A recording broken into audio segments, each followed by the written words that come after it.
ये कहानी एक छोटे से गांव धनपुर की है।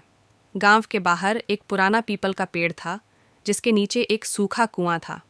गांव वालों का मानना था कि उस कुएं में एक आत्मा रहती है, एक औरत की आत्मा जो सालों पहले उसी कुएं में गिरकर मर गई थी। गांव के बुजुर्ग हमेशा कहते थे, सूरज ढलने के बाद उस पेड़ के पास मत जाना। पर एक दिन गांव में रहने वाला राहुल, जो शहर से आया था और भूत प्रेत पर विश्वास नहीं करता था, उसने तय किया कि वो उस कुएं के पास जाकर देखेगा कि आखिर सच्चाई क्या है। अगले दिन रात को 12 बजे राहुल एक टॉर्च लेकर उस पेड़ के पास पहुंचा। चारों ओर सन्नाटा था, हवा तक चलना बंद हो गई थी। पेड़ की शाखाएं हवा में ऐसे हिल रही थीं जैसे कोई कुछ फुसफुसा रहा हो। कुएं के पास पहुंचे ही उसकी टॉर्च बंद हो गई। अचानक उसे किसी के रोने की आवाज़ सुनाई दी, एक औरत की आवाज़, मदद करो, मुझे निकालो। राहुल कांपने लगा, लेकिन फिर भी हिम्मत करके कुएं में झांका।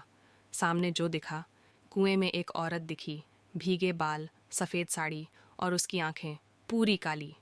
अचानक वो औरत कुएं से ऊपर आने लगी, बिना सीढ़ी के, बिना कुछ पकड़े, बस हवा में तैरते हुए। राहुल चिल्लाया और भागने लगा, लेकिन उसके पैर जैसे ज़मीन में जम गए। औरत पास आ गई और धीरे से बोली, अब तू कभी लौट नहीं पाएगा।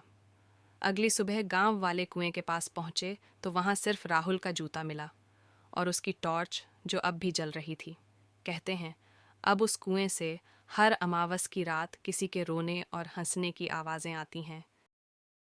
कभी कभी जो बातें बुजुर्ग कहते हैं वो सिर्फ डराने के लिए नहीं होती। कुछ जगहों का अपना इतिहास होते हैं